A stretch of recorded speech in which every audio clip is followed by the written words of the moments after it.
Good morning, dear students. Welcome to all in my English class. I am your English teacher, Muhammad Anish Sheikh. And in today's class of English, I am going to explain a very impressive story.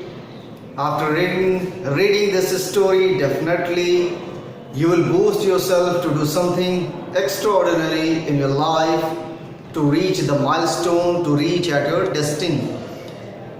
प्यारे बच्चों, आज मैं आपके सामने एक ऐसे chapter को explain करने जा रहा हूं जिसे पढ़ने के बाद एक स्टूडेंट होने के नाते आपको आगे बढ़ने के लिए एक स्ट्रॉन्ग मैसेज मिलेगा कि अपने गोल को किस तरह अचीव किया जाए. Okay, first of all I am going to explain the first part of this chapter, the sound of the music. The first part is related to a girl whose name is Evelyn Glennie. She was completely deaf. वो पूरी तरह बहरी थी. Most of the teacher announced about her that she could not do anything in her life. But sometime in a journey of anyone, a person entered or came and completely or massively changed the life of that personality. कभी कभी ऐसा होता है जब सारे लोग किसी के बारे में ये कहते हैं कि आप कुछ नहीं कर सकते, आप अपनी लाइफ में कुछ कर नहीं पाओगे, तभी उस बंदे की लाइफ में एक ऐसे आदमी की एंट्री होती है जो उसकी लाइफ को पूरी तरह बदल के रख देता है. ठीक है, तो इस स्टोरी में हम यही देखेंगे. Let's start the story, the sound of the music. God may have taken her hearing, but He has given her back something extraordinary. भगवान ने उसकी सुनने की ताकत छीन ली थी, लेकिन उसे कुछ एक्स्ट्राऑर्डिनरी दिया था. What we hear, she feels. जो हम सुनते हैं उसे वो फील करती थी. कौन? Evelyn Glenny. For more deeply than any of us. हमसे कहीं ज़्यादा गहराई से जो हम सुनते हैं उसे वो महसूस करती थी. That is why she expressed music so beautifully. यही रीज़न था कि वो म्यूज़िक को बहुत अच्छे तरीके से एक्सप्रेस करती थी, पेश करती थी, बताती थी. Okay. Read the following account of a person who fought against a physical disability and made her life a success story. इस अकाउंट को, यानी ये जो छोटा सा अंश दिया गया, इसे पढ़िए और इसमें आप देखिए कि किस तरह शारीरिक अपंगता होते हुए भी, मतलब फिजिकल डिसेबिलिटी होते हुए भी आदमी किस तरह अपने गोल को अचीव करता है. So let's start the first part of the sound of the music. Evelyn Glennie listen to sound without hearing. Evelyn Glennie जो है वो आवाज को सुनती है. किस तरह? मतलब महसूस करती बिना सुने. फर्स्ट, रश और crowds jostle for position on the underground train platform. ठीक है, अंडरग्राउंड प्लेटफॉर्म पे काफ़ी भारी भरकम भीड़ थी. लोग एक दूसरे को पुश करते हुए अपना प्लेस बनाने के लिए उस प्लेटफॉर्म पे जगह बनाने की कोशिश कर रहे थे. A slight girl looking younger than her 17 year. एक लड़की जो मुश्किल से 17 ईयर्स की दिख रही थी, was nervous yet excited as she felt the vibration of the approaching train. ठीक है, वो थोड़ी घबराई हुई थी, थोड़ी एक्साइटेड थी, तभी उसने आ रही रेलगाड़ी के वाइब्रेशन को फील किया, महसूस किया.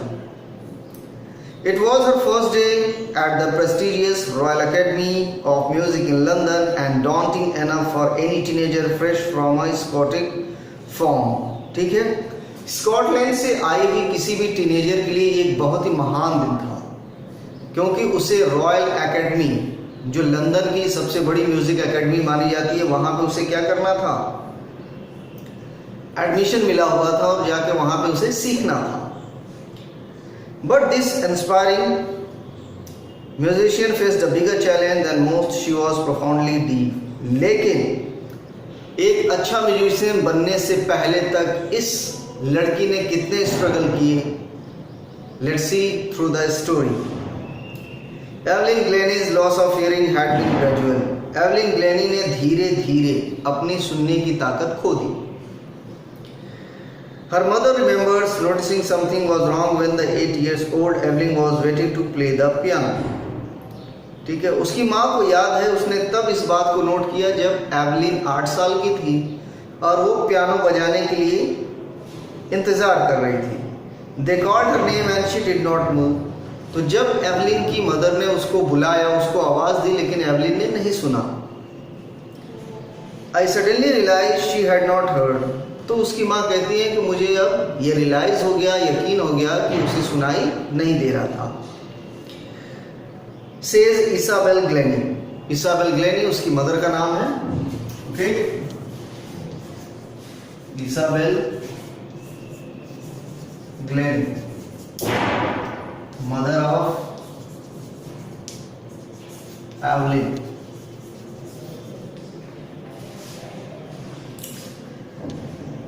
For quite a while, Evelyn managed to conceal her growing deafness from friends and teacher. कुछ समय के लिए अपनी इस कमी को, यानी न सुनने की कमी को, एवलिन ने अपने टीचर से और दोस्तों से छिपाने की कोशिश की।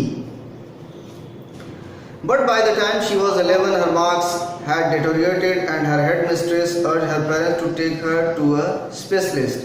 लेकिन जब वो 11 साल की थी तो वो बहुत बुरे कंडीशन में आ गई।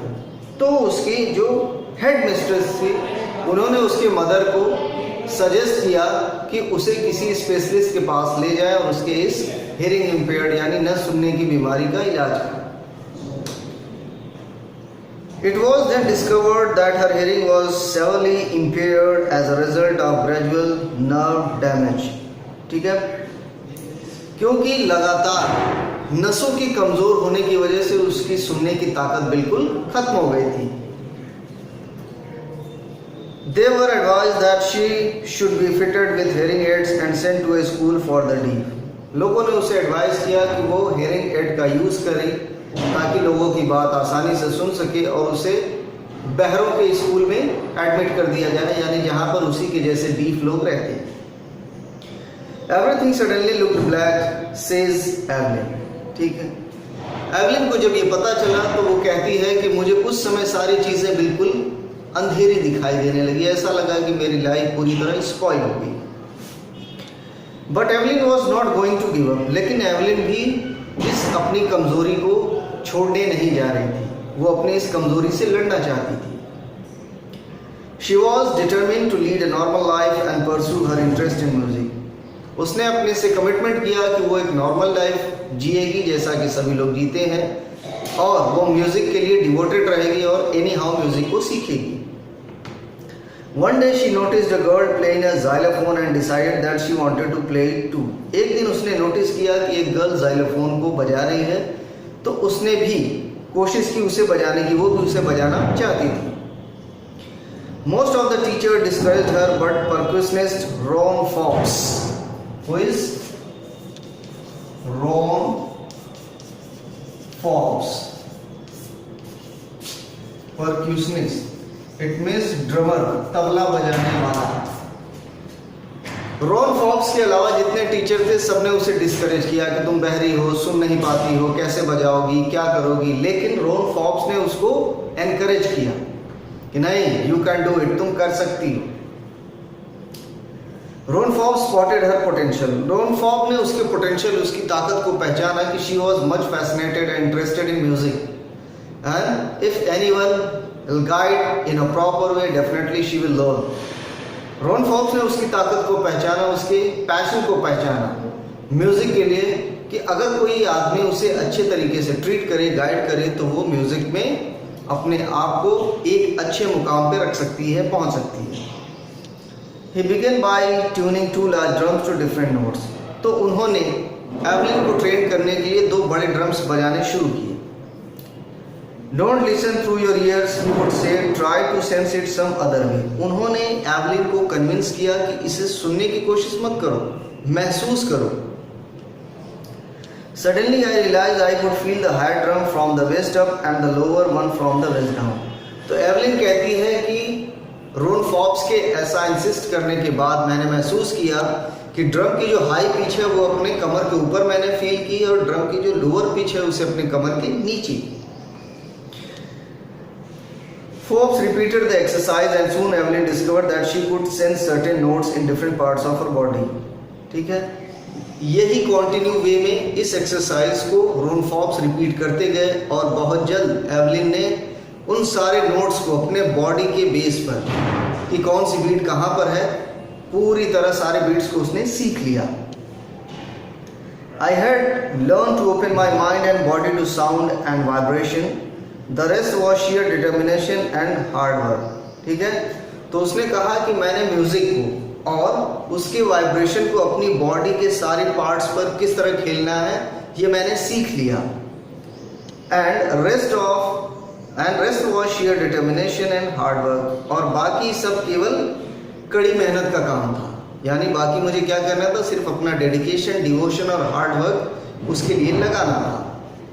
She never looked back from that point onwards. उसके बाद उसने यहाँ से पीछे पलटकर नहीं देखा।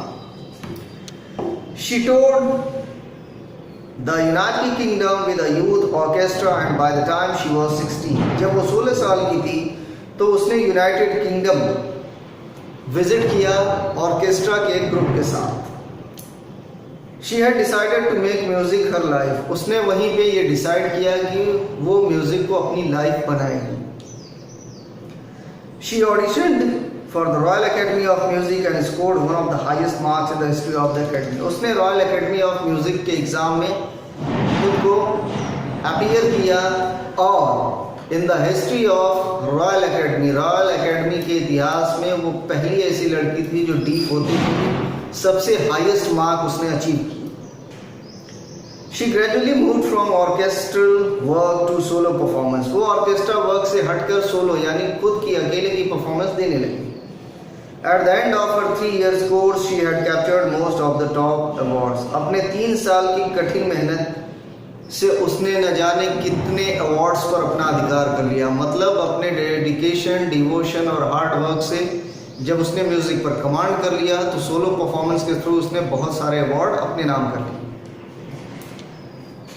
And for all this Evelyn would not accept any hint of heroic achievement. ठीक है, और इन सब के लिए एवलिन ने कभी भी हेरोइक अचीवमेंट को लिया नहीं होगा या प्राप्त नहीं किया होगा। ठीक है, if you work hard and know where you are going you will get there. This point is absolutely for you my dear students, कि अगर आपको पता हो, इफ़ यू वर्क हार्ड, अगर आप कठिन मेहनत कर रहे हो और आपको पहले से ही पता हो कि where is your destiny, where is your goal, कि आप कहाँ जा रहे हो, यू विल गेट देयर, तो आप डेफिनेटली वहाँ पहुँच जाओगे। And she got right to the top, और वो बिल्कुल टॉप पर पहुँच गई। The world's most sought after multi-percussionist with the mastery of some 1000 instruments and hectic international schedule. संसार के लगभग सभी वाद्य यंत्रों, जितने भी म्यूजिकल इंस्ट्रूमेंट्स हैं, नियर अबाउट 1000, उन सब पर उसने अपना कमांड कर लिया, उन सब को उसने बजाना सीख लिया और फिर उसने अपने आप को इंटरनेशनल प्रोग्राम में भी फिट कर लिया।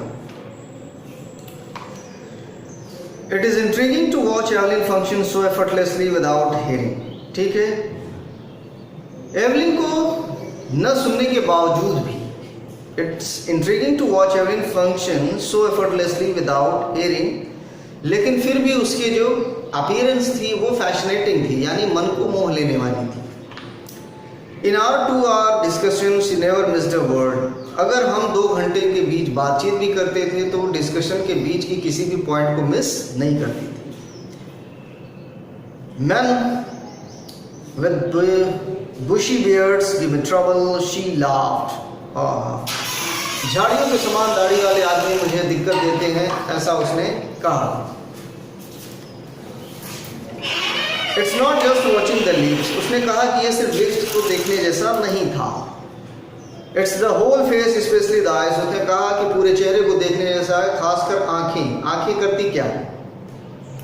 She speaks flawlessly with a Scottish lilt. वो अपने स्कॉटिश लैंग्वेज में फ्लॉलेसली, धारा प्रवाह बोलती थी। अपनी बातों को जब कहती थी तो फ्लॉलेसली वो चीज़ें बोलती थी, वो भी अपनी मदर टंग में यानी स्कॉटिश लैंग्वेज में।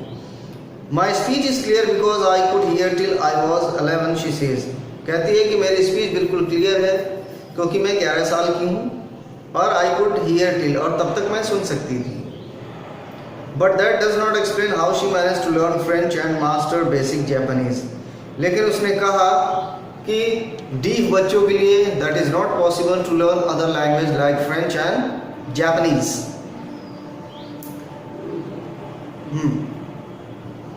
As for music, she explained, it pours through every part of my body. Music के लिए वो कहती है कि ये मेरे हर शरीर के हिस्से से आता है, टपकता है, pours. It tingles in the skin, my cheekbones and even in my hair. ये मेरे स्किन यानी त्वचा में क्या करता है, सनसनाहट, सेंसेशन पैदा करता है. And my cheekbones, और मेरे जो गालों की हड्डियां हैं, and even in my hair, और यहाँ तक कि मेरे बालों में भी, यानी म्यूजिक मेरे पूरे बॉडी में एकदम रचा बसा हुआ है. When she plays the xylophone, she can sense the sound passing up the stick into her fingertips. जब कभी xylophone बजता था तो उसे आवाज़ की छड़ियों से होकर, यानी उसके म्यूजिक को कैसे फील करती थी, जब वो स्टिक xylophone पे बजती थी तो उसके वाइब्रेशन को थ्रू द स्टिक वो अपनी बॉडी पर फील करती थी कि कौन सा की बज रहा है. By leaning against the drums, she can feel the resonance flowing into her body. जब वो ड्रम को बजाती थी तो उसके फ्लो को अपने बॉडी में महसूस करती थी. On a wooden platform, she removes her shoes so that the vibration pass through her bare feet up her legs. और जब कभी वो ड्रम बजाती थी on a wooden platform, यानी लकड़ी के प्लेटफॉर्म पे, तो अपने शूज़ को रिमूव कर देती थी ताकि ड्रम के वाइब्रेशन के बीट को वो फील कर सके और बजा सके. Not surprisingly, Evelyn delights her audience. कोई हैरानी नहीं थी कि डीफ होते हुए भी एवलिन अपने ऑडियंसेस यानी सुनने वालों को बहुत खुश कर देती थी अपने परफॉर्मेंस से. In 1991 she was presented with the Royal Philharmonic Society's prestigious soloist of the year award. 1991 में उसे फिल्हार्मोनिक सोसाइटी के सोलो परफॉर्मेंस का बेस्ट अवार्ड मिला. Says master percussionist James Blade, God may have taken her hearing, but she has given her back something extraordinary. तो जो तबला वादक थे mister James blades, उन्होंने कहा कि भगवान ने उसके सुनने की ताकत तो छीन ली, लेकिन उसे इतना असाधारण कुछ दे दिया है जिसकी वजह से लोग उससे फैसिनेट हैं, उसको सुनना पसंद करते हैं. What we hear she feels, जो हम सुनते हैं उसे एवलिन फील करती है. ये किसने कहा? जेम्स ब्लेड ने. For more deeply than any of us, हम में से कहीं ज़्यादा गहराई से जिस चीज़ को हम सुनते हैं उसे वो महसूस करती है. That is why she expresses music so beautifully. यही रीज़न है कि वो म्यूज़िक को बहुत ही अच्छे तरीके से प्रेजेंट करती है, बजाती है. Evelyn confesses that she is something of workaholic. ठीक है, एवलिन ये कन्फेस करती है, मानती है कि वह काम करने की आदी थी. हॉलिक जहाँ मतलब होता है, इसका मतलब होता है हैबिचुअल. जैसे आपने सुना होगा फोटो हॉलिक, सेल्फी हॉलिक. ठीक है. I have just got to work often harder than classical musician. ठीक है, वो कहती है कि मैंने पुराने संगीतकारों से ज़्यादा मेहनत की है. But the reward are enormous, पर इसके जो रिवार्ड हैं वो भी महान है. डेफिनेटली अगर आप हार्ड वर्क करोगे तो आपके अचीवमेंट कुछ अलग हटके होंगे दूसरों से अलग, और आप हार्ड वर्क नहीं करोगे तो आपके अचीवमेंट बहुत ही लो रहेंगे.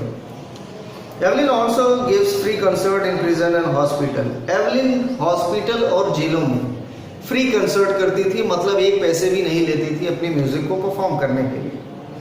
She also gives high priority to classes for young musician. वो हमेशा उन म्यूजिशियंस को प्रायोरिटी देती थी जो उसी की तरह यंग थे. एंड रिचलिन of the Beethoven fund for deaf children शेज. ठीक है, एंड बेथोवन जो डीफ चिल्ड्रन के लिए फंड इकट्ठा करते थे, वो कहते हैं she is shining inspiration for deaf children. वो बहरे बच्चों के लिए एक ज्वलंत उदाहरण थे, एक ब्यूटीफुल एग्जाम्पल थी.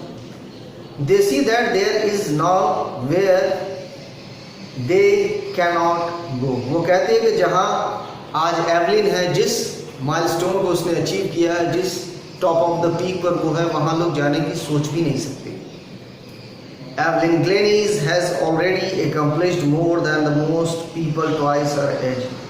एवलिन ग्लेनी अपने आयु में, मतलब जिस एज में लोग होते हैं उस एज में उसने खुद की एज से दुगनी प्रसिद्धि ठीक है, फेम पाई थी।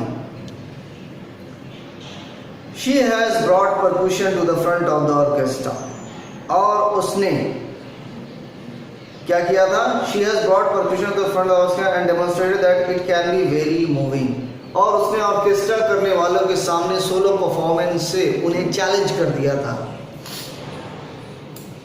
She has given inspiration to those who are handicap, जो हैंडीकैप थे, अपंग थे, उनके लिए भी वो इंस्पिरेशन थी कि you can do anything, don't shy, don't feel regret on your physical disability और handicap.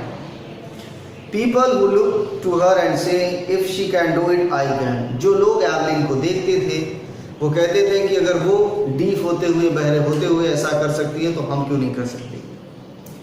And not the least, she has given enormous pleasure to millions, और अपने डेडिकेशन से, डिवोशन से, हार्ड वर्क से, अपने परफॉर्मेंस से उसने लाखों लोगों को प्लेजर, खुशी दी थी।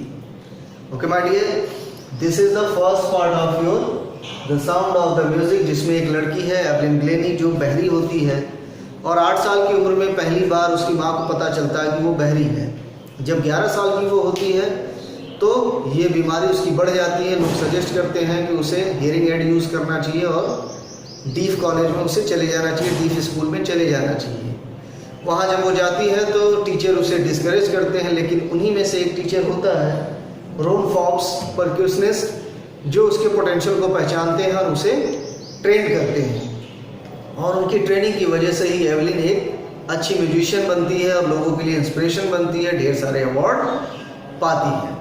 सो माय डियर स्टूडेंट्स, अपने आप को कभी कमज़ोर नहीं समझना चाहिए, अपनी स्ट्रेंथ को पहचानना चाहिए, हमें हमेशा हार्ड वर्क करना चाहिए और अपने गोल के लिए हमेशा फोकस्ड रहना चाहिए। अगर हमें लाइफ में सक्सेस चाहिए तो सक्सेस कहाँ है ये हमें पता होना चाहिए। Okay my dear students, next part I will continue in the next video. Till then, good bye.